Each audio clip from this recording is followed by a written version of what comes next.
پاکستان تحریک انصاف کے سہیل آفریدی 90 ووٹ لے کر وزیر اعلیٰ خیبر پختونخوا منتخب۔ خیبر پختونخوا اسمبلی میں 145 میں سے 93 حکومتی، 52 اپوزیشن ارکان ہیں اور قائد ایوان منتخب ہونے کے لیے 73 ووٹ درکار تھے۔ سہیل آفریدی کو 90 ووٹ ملے۔ نئے وزیر اعلیٰ سہیل آفریدی کا تعلق ضلع خیبر سے ہے۔ پہلی بار رکن اسمبلی منتخب ہوئے۔ وزیر اعلیٰ کے انتخاب میں 4 امیدوار میدان میں تھے۔ JUI کے مولانا لطف الرحمان، نولی کے سردار شاہ جہاں اور پیپلز پارٹی کے ارباب زر خان ناکام رہے۔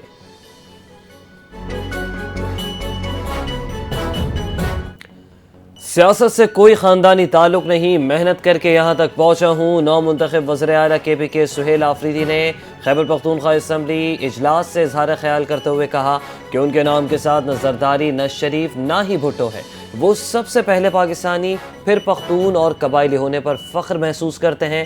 انہوں نے کہا وہ بانی PTI کے شکر گزار ہیں جنہوں نے ان پر اعتماد کیا۔ وہ پرچی کے ذریعے نہیں بلکہ عوامی حمایت کے ذریعے وزیر اعلیٰ بنے ہیں۔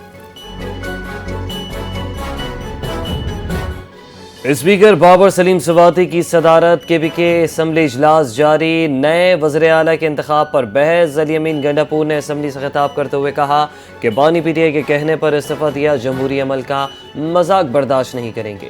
19 ماہ میں خزانے میں 18 دن کی تنخواہ تھی، 218 ارب روپے اب بھی موجود ہیں۔ اپوزیشن کو شکایت ہوگی کہ فنڈز نہ دیے، لیکن عوام مطمئن ہے بانی PTI قوم اور نسلوں کے لیے قربانیاں دے رہے ہیں، ہم ان کے ساتھ کھڑے ہیں۔ اسپیکر اسمبلی نے کہا کہ آئین خواہشات پر نہیں، قانون کے مطابق چلے گا۔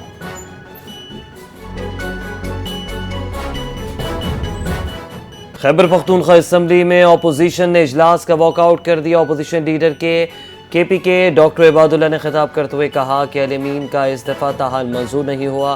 ایک وزیر اعلیٰ کے ہوتے ہوئے دوسرے وزیر اعلیٰ کا انتخاب نہیں ہو سکتا، ہم غیر آئینی عمل کا حصہ نہیں بن سکتے۔ ڈاکٹر عباد اللہ نے کہا کہ گورنر نے الیمین گنڈاپور کو بلایا تاکہ جو ابہام ہے وہ دور ہو جائے۔ ہمارے دوستوں کو اتنی کیا جلدی ہے، ان کے پاس نمبرز پورے ہیں، تو کیوں اس معاملے کو متنازع بنا رہے ہیں؟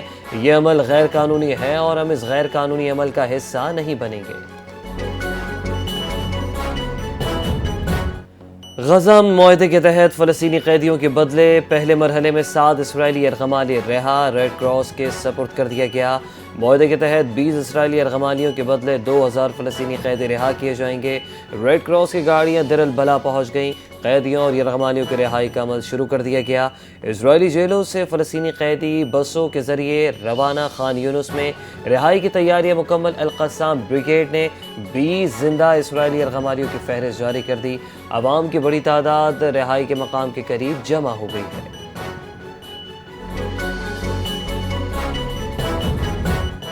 وزیر اعظم شہباز شریف غزہ سربراہی اجلاس میں شرکت کے لیے شرم الشیخ روانہ۔ امریکی صدر اور مصری صدر کی دعوت پر 20 ملکی سربراہی اجلاس میں شرکت۔ وزیر اعظم کے ہمراہ اسحاق ڈار اور عطا اللہ تارڑ بھی وفد میں شامل۔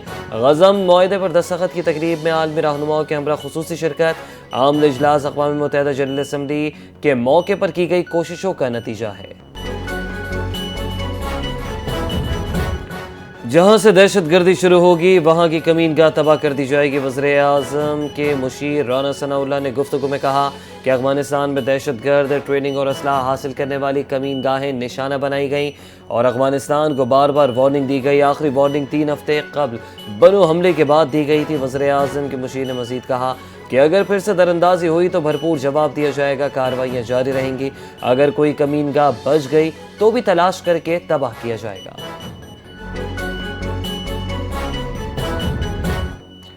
25 سال سے ہماری سرزمین پہ بیٹھے افغان مہاجرین کو وطن واپس جانا ہوگا۔ افغانستان کے ساتھ حالات نے کربٹ لی ہے، ہمیں اپنی معیشت کو افغان مہاجرین کے قبضے سے چھڑانا ہوگا۔ وزیر دفاع خواجہ آصف کا سماجی رابطے کی ویب سائٹ ایکس پر پیغام لکھتے ہیں کہ تندوروں سے لے کر ٹرانسپورٹ تک سارے شعبے معیشت کی ریڑھ کی ہڈی ہیں۔ پاک افغان سرحد دنیا بھر کی سرحدوں کی طرح ہونی چاہیے تاکہ کوئی بھی منہ اٹھا کر اپنی مرضی سے سرحد عبور نہ کر سکے۔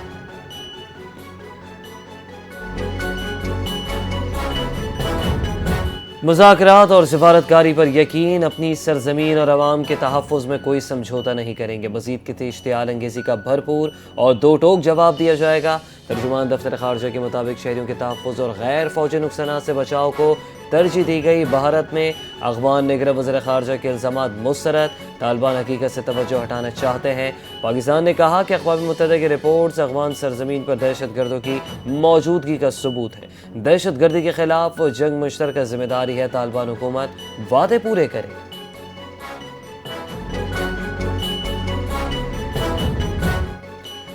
پی او آر کارڈ ہولڈر افغان باشندوں کے مستقبل پر فیصلہ آج ہوگا۔ وزارت داخلہ کا اہم اجلاس طلب۔ اجلاس میں 13 لاکھ افغان مہاجرین کی قانونی حیثیت قیام یا واپسی پر حتمی حکمت عملی کا امکان۔ نادرا صوبائی چیف سیکرٹریز، آئی جیز، حساس ادارے اور دیگر حکام اجلاس میں شریک ہوں گے۔ پی او آر کارڈ افغان مہاجرین کو بغیر ویزا قیام کی اجازت دیتا ہے۔ قانونی حیثیت کا جائزہ لیا جائے گا۔ ستمبر 2023 سے اب تک 10 لاکھ افغان باشندے پاکستان سے واپس افغانستان جا چکے ہیں۔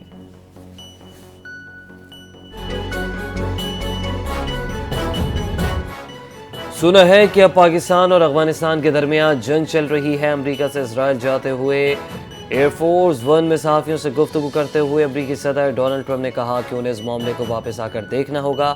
وہ جنگیں ختم کرنے میں ماہر ہیں اور اس بار بھی ایک کوشش کریں گے۔ پاکستان اور بھارت کی جنگ بھی ٹیرف کی مدد سے روکی تھی اور ٹرمپ نے کہا کہ یہ ان کے لیے اعزاز کی بات ہے کہ انہوں نے لاکھوں جانیں بچائیں۔ ٹرمپ نے اپنی گفتگو میں نوبیل انعام کا ذکر کرتے ہوئے کہا کہ ان کا مقصد انعام حاصل کرنا نہیں بلکہ لوگوں کی زندگیاں بچانا ہے۔ اور پولیو کا خاتمہ حکومت کی اولین ترجیح ہے۔ پولیو اب صرف پاکستان افغانستان میں موجود ہے اور اس کے مکمل خاتمے کے لیے مربوط کوششیں جاری ہیں۔ وزیر اعلیٰ سندھ مراد علی شاہ کی گزری میں میڈیا سے گفتگو، کہا کہ 1 کروڑ 14 لاکھ بچوں کو قطرے پلانے کا ہدف ہے۔